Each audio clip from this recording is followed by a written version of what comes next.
முன்னாள் அமைச்சர் அனிதா ராதாகிருஷ்ணன் கைது செய்யப்பட்டுள்ளதற்கு முன்னாள் முதலமைச்சர் மு.க. ஸ்டாலின் கண்டனம் தெரிவித்துள்ளார். இதுகுறித்து அவருடைய எக்ஸ் தளத்தில் வெளியிட்டுள்ள பதிவில், முதலமைச்சரை அவதூறாக பேசினார் என்று முன்னாள் அமைச்சர் அனிதா ராதாகிருஷ்ணன் அவர்களை கைது செய்துள்ளது டேக் டைவர்ஷன் அரசு. தொகுதியில் ஆய்வு மேற்கொண்டு மக்கள் பணியில் ஈடுபட்டிருந்தவரை அவசரமாக கைது செய்ய வேண்டிய அவசியம் என்ன வந்தது? சினிமா ஆக்ஷன் பாணியில் போலீஸ் ராஜ்யம் நடத்தி கொண்டிருக்கிறார் முதலமைச்சர். கூட்டு பாலியல் வன்கொடுமைக்கு உள்ளான பெண்மணி திருவைகுண்டம் தாவேக சட்டமன்ற உறுப்பினர் மேல் கூறியுள்ள புகாரில் இதுவரை எந்த நடவடிக்கையும் எடுக்காத தூய சக்தி ஆட்சி அந்த வழக்கில் ஏன் இந்த அவசரத்தை காட்டவில்லை? தமிழ்நாடு முழுவதும் நடைபெறும் கொலை கொள்ளைகளையும் பெண்களுக்கு எதிரான பாலியல் குற்றங்களையும் தடுக்க வைக்கில்லாமல் அடுத்த கட்சி சட்டமன்ற உறுப்பினர்களை இணைத்துக் கொண்டிருக்கும் இந்த அரசின் மாற்றம் இதுதானா? அவதூறு வழக்கில் கைது செய்வதாக இருந்தால் இன்றைய அமைச்சர்கள் பேசும் பேச்சுக்கெல்லாம் எத்தனை பேரை கைது செய்வது? வாக்களித்த மக்களுக்கு எந்த நன்மையும் செய்யாமல் குதிரை பேரத்தின் மூலமாக தனது நாற்காலியை தக்க வைத்து விமர்சிக்கும் எதிர்க்கட்சிகளை கைது செய்து காலம் கடத்திவிடலாம் என நினைக்கிறார் முதலமைச்சர். ஆணவம் அழிவிற்கு வழி என மு.க. ஸ்டாலின் தன்னுடைய எக்ஸ் தளத்தில் பதிவிட்டுள்ளார்.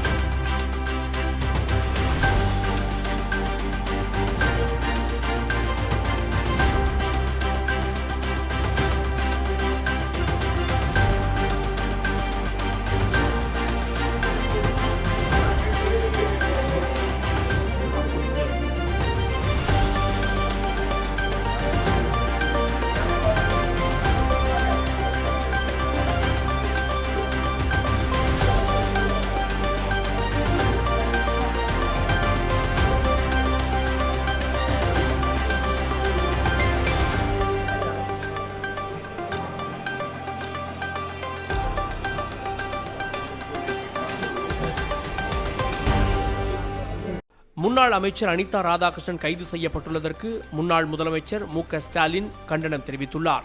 இதுகுறித்து அவருடைய எக்ஸ் தளத்தில் வெளியிட்டுள்ள பதிவில், முதலமைச்சரை அவதூறாக பேசினார் என்று முன்னாள் அமைச்சர் அனிதா ராதாகிருஷ்ணன் அவர்களை கைது செய்துள்ளது டேக் டைவர்ஷன் அரசு.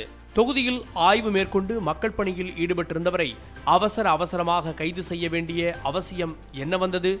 சினிமா ஆக்ஷன் பாணியில் போலீஸ் ராஜ்யம் நடத்தி கொண்டிருக்கிறார் முதலமைச்சர். கூட்டு பாலியல் வன்கொடுமைக்கு உள்ளான பெண்மணி திருவைகுண்டம் தாவேக சட்டமன்ற உறுப்பினர் மேல் கூறியுள்ள புகாரில் இதுவரை எந்த நடவடிக்கையும் எடுக்காத தூய சக்தி ஆட்சி அந்த வழக்கில் ஏன் இந்த அவசரத்தை காட்டவில்லை? தமிழ்நாடு முழுவதும் நடைபெறும் கொலை கொள்ளைகளையும் பெண்களுக்கு எதிரான பாலியல் குற்றங்களையும் தடுக்க வைக்கில்லாமல் அடுத்த கட்சி சட்டமன்ற உறுப்பினர்களை இணைத்துக் கொண்டிருக்கும் இந்த அரசின் மாற்றம் இதுதானா? அவதூறு வழக்கில் கைது செய்வதாக இருந்தால் இன்றைய அமைச்சர்கள் பேசும் பேச்சுக்கெல்லாம் எத்தனை பேரை கைது செய்வது? வாக்களித்த மக்களுக்கு எந்த நன்மையும் செய்யாமல் குதிரை பேரத்தின் மூலமாக தனது நாற்காலியை தக்க வைத்து விமர்சிக்கும் எதிர்க்கட்சிகளை கைது செய்து காலம் கடத்திவிடலாம் என நினைக்கிறார் முதலமைச்சர். ஆணவம் அழிவிற்கு வழி என மு.க. ஸ்டாலின் தன்னுடைய எக்ஸ் தளத்தில் பதிவிட்டுள்ளார்.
முன்னாள் அமைச்சர் அனிதா ராதாகிருஷ்ணன் கைது செய்யப்பட்டுள்ளதற்கு முன்னாள் முதலமைச்சர் மு.க. ஸ்டாலின் கண்டனம் தெரிவித்துள்ளார்.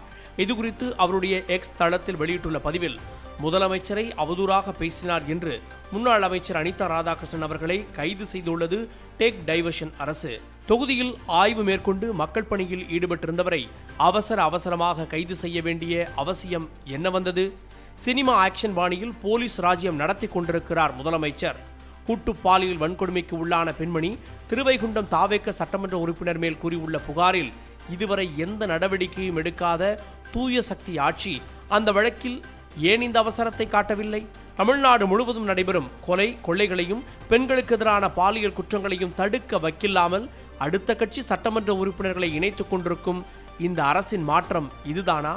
அவதூறு வழக்கில் கைது செய்வதாக இருந்தால் இன்றைய அமைச்சர்கள் பேசும் பேச்சுக்கெல்லாம் எத்தனை பேரை கைது செய்வது?